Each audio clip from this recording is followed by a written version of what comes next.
What a great day to go on Reddit. What do we have here? The patch 5.22 notes. Let's check it out. Alrighty, so finally the preseason is here, and oh my god, oh fuck. What? I can't make a video on this, what the fuck? Alright, so for this video, it's just going to be much more shorter. It's going to go through everything, but my insight is going to be like very short and straight to the point instead of going in depth. And basically throughout the video I'm just going to be saying buff or nerf or kind of different, as this video would probably be an hour, so I don't want to do that, but I make sure to go over the important stuff for you guys, like the big buffs or the big nerfs. So I do apologize if the insight is like very rushed and it's not in depth and going over like all the changes. So 3, 2, 1. Quinn can fly around the map anytime she wants and kill people, in which I feel this is a really good buff. Graves gets a shotgun and has a super fucking OP Q along with a super OP E, and his shotgun does like a bajillion damage up close. Attack speed sucks on him, so don't build a lot of that. You better go AD, CDR, and crit. Corky does a lot more magic damage and also has this weird ass passive where he flies across the map and basically has a rumble ultimate, and now you're gonna build Haunting Guys, Sork Shoes, and Void Staff for, just killing people. Koguma gets 5.0 attack speed, and you'll probably be building a lot of on hit stuff like Goonza's Rage Blade and Whitson, and I don't know what the hell else you're gonna buy. Misfortune gets a new passive where every time she switches targets, she does a bit more damage, but that sucks ass because her base stats are going down, so she doesn't really have that much. Look at this, it's pretty shitty, and our ultimate now scales with total attack damage, which makes it more shitty. Sort of. Caitlyn's headshot now procs off W and E, and also her W is on the ammo charge system, and yes, she's looking better than ever. Ash no longer crits every time due to a mastery change, and yes, this is going to be a nerf. Draven is the same. Azrael looks like he's getting a nerf due to these numbers being increased, but the cooldown reduction on hit is being increased by 1.5 seconds, but if you remember, getting cooldown reduction helps him a lot, so it's kind of a buff once you have 40%, but it's shitty if you don't have any CDR. Jinx loses 15% total attack speed when she's using a rocket launcher, but she gets 15% when she gets a stack on her passive, and they also stack, but it is also a big nerf to her. The rocket launcher, I mean. Glissa's passive now scales in attack speed, so this means it's going to be weaker in the early game, but once she gets some attack speed, she'll be bunny hopping all day in the mid game and late game. Black Enola no longer scales with attack speed on his ultimate, so getting a lot of AD makes his ultimate actually do so much damage, so yeah, fuck attack speed. Sivir's W's cooldown starts when you cast it, so now you're going to see cooldown reduction Sivir all day.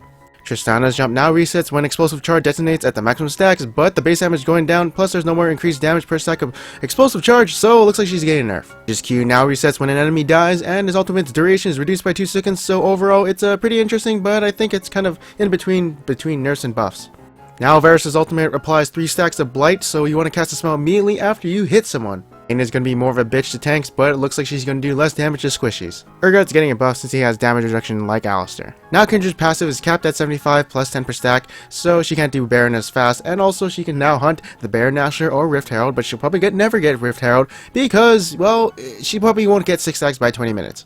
Clones from LeBlanc, Shaco, and Wukong are all getting fake blue buff and red buff if the person has it, and also will show items this time.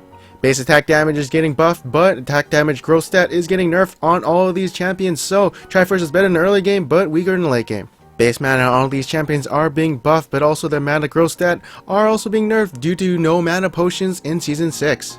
All supports are getting mana regen buffs for some reason, maybe it's due to mana potion, I have no idea. Grievous Wounds now reduces healing by 40% and only affects self-healing instead of all healing, so Soraka, you're still good. What? Wait, Soraka's so OP, what? Teemo's getting buffed, as all these abilities, if they are blind and they do hit someone, will not have any effect and consume the charge. Herald is like a mini Baron buff, and it's really easy to take down, and when you give it to a laner, they get more powerful minions, but they don't get the defensive stats of the Baron buff. Minions now spawn at 115, and jungle camps spawn at 140, so make sure you get used to this change. Now you get more gold every 5 seconds, and the 2 shittiest members of each team will get an initial 2 gold per 5 seconds, after 12 minutes. Also supports will probably be getting this buff. Kill streaks now give global gold, which begins at 2, so when you kill someone who has 2 consecutive kills, your team will get 400 gold in total. Then next up, when you have 3 kills, 450, and then 600 and 650, and then 750. So there's a thing called assist streaks, which I never knew about, but basically this thing I do not like it because it seems a bit unbalanced. They're probably going to tune down the numbers. Lots of numbers are changing to turrets, but basically turrets are easier to take down, so if you have a really good siege comp in the early game and you take down the towers, it's, well, GG because it's snowbally. Alright, so there's a bunch of changes happening in minions, but basically, if your team's average level is higher than enemies, you get damage bonus and damage reduction. If your team is higher, at least 3, and you have 2 or more towers in one lane, then they get super powerful in terms of damage reduction and attack damage. Only on enemy minions though. This is really good for teams who need lanes to push, so they can have a lot of pressure on the map, and honestly the game is probably going to snowball out of control if the average level is higher by 3 than enemy's team's level. So in terms of jungle, the blue is now giving ability power to whoever has it, and now red buff applies on turrets, and everything is actually giving less experience, but you're also getting more gold reward. Armor is being reduced on some of the shit in the jungle. That means armor penetration is weaker, so you might want to go physical damage if you're like Rengar or something like Wukong, you know what I mean. And everything's getting health, so yeah, it's going to be a bit easier. Teleport is now being reverted how it was in Season 3, 2, and 1. Will it still probably be in the meta? Probably, because I feel like people have figured out how to actually efficiently use this spell. Disco Nunu is being nerfed, and all the items you see here are being removed. Rip Brutalizer, that's a pretty good item, but you know, we'll see other items. Alright, so for the marksman itemization, I'm just going to be going down the list and saying buff or nerf or different. If it's different, I'll be kind of going in depth with it, or if it's new, of course, too. So basically, buff, nerf. Huge buff on this one. And then this one's a buff, this one's a nerf because gold is being increased. This one's nerf. This one's a buff, I like the crit chance. This one is different, but it's really different. It's a new item, but it's probably still going to be viable. This one got actually a huge nerf because even though it can crit, look at this, 0.5 attack damage to 0.25. So when you do crit, you're actually just doing 0.5 total attack damage plus the attack speed gets nerfed. So this one looks disgusting. I don't like it that much unless you actually have on hit like what's the name, Kog'Maw. This one is I don't know about this item. No comment. This one actually gets a buff. It's really nice. This one is a shit item. Don't buy it. Shitty item. Nerf, only buy when there's tanks. All these items right here suck. So don't ever upgrade your Last Whisper into these items because there's better items you could probably buy. Buff because lifesteal, and then nerf. So we're going to do ability power itemization, and I'm just going to say nerf, buff, or different. So basically nerf. Oh wait, this one actually gets a buff. Nerf. This one is different. I think it's getting a nerf, but I really can't tell. I've never used it. Nerf. This one, Abyssal Scepter is actually getting buff. So since it's actually getting buff and it's a really efficient item, this one's probably going to be really core in a lot of items, champions, and people who can actually use this item to full efficiency will probably be good. Same with Lich Bane, same with Masters too, so you might see more Twisted Fate or Dan or something like that. Alright, so we're gonna do the same thing here, so nerf, but then we have buffs here. Then nerf, and then we got a buff here. Then a huge nerf on Angus Legion, but I think the Lockout of Solari still gets 50 magic resist, plus the gold is going down, so interesting buff. Alright, so jungle items, think of Hunter's Machete as a new item since it's getting 8% lifesteal, and now you do 20 damage on hit, so champions like Lee Sin, Kog'Maw, Shyvana, all these 80 carry, whatever champions you want to play will be getting this. For like tanks and mages, you'll be getting this item because you get mana regeneration, so you rely on skills, and also you steal 20 health flat over 5 seconds, so since you're not doing a lot of damage on your auto attacks, use this. Oh yeah, you also get 15 bonus experience, which isn't a lot from killing large monsters, and for these items you'll be getting 30 bonus experience since you're combining those two items. Knife is basically replacing your special smite for 2 charges of wards, so that's actually pretty good and probably going to be used the most. So for enchantments, big nerf, because well, most junglers scale with armor penetration better, and then buff indirectly because everything right here is getting gold increases, so Devour is actually much more stronger. Alright, so we're going to be doing the same thing here, so buff, and then nerf, because a lot of shit's going down, and then buff, and then a pretty good buff, because now the shield will slow people for 2 seconds for 40%, so that's actually really good instead of that shitty damage that it really didn't do. And then buff, and then finally the Frost Queen gets Twin Shadows, and then nerf. This one's kind of a buff because it's reduced gold, and then nerf. So we'll be talking about the vision items, and now it costs 75 gold, so buff. This one's a nerf on wards because you can't buy wards anymore, so whatever. And then now you have Rebel, which is a useless change because basically just appears a circle when the ward dies. Sightstone is now going down to 3 wards, while Ruby Crystal gets a new passive where item active cooldowns are reduced by 10%, but it's still probably going to be useless. You can now combine the gold generation item plus the Sightstone to get 4 charges on, the item.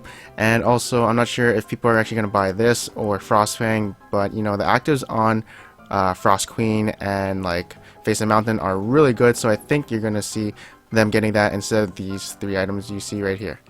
Okay, so for trinkets, there's only 4 trinkets, and now they all scale with level, and you can actually purchase 2 of them for free at level 9, but you don't have to. For instance, sometimes you want to keep the warding totem instead of getting the Farsight alteration. You know, this would only be gotten on 80 carries, but for the sweeping lens line, obviously for this one, you'll always want to get Oracle's alteration just because it's so much better at clearing wards.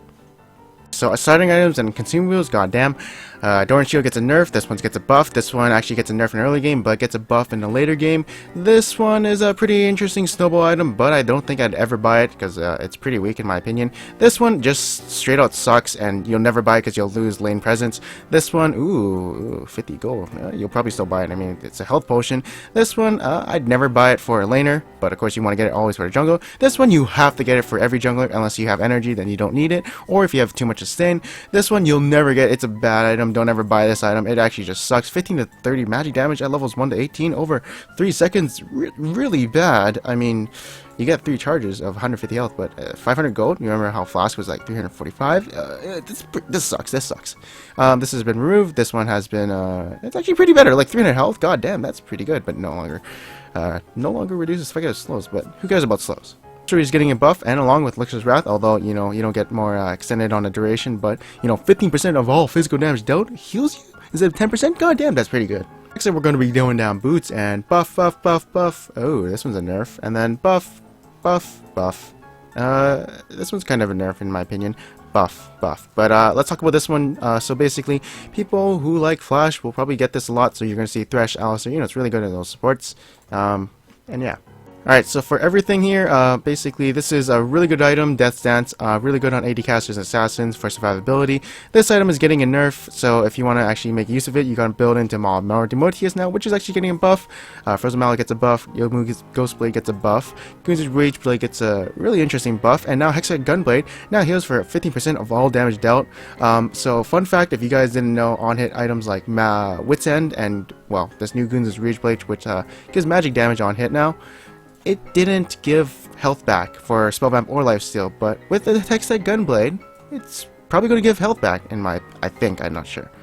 So you might see that hybrid jacks going on, and right here, Tymet is actually getting a buff. Like, this is actually a really good buff, even though it's being reduced by 10 damage and 10 health gen, and no longer passively cleaves around your target.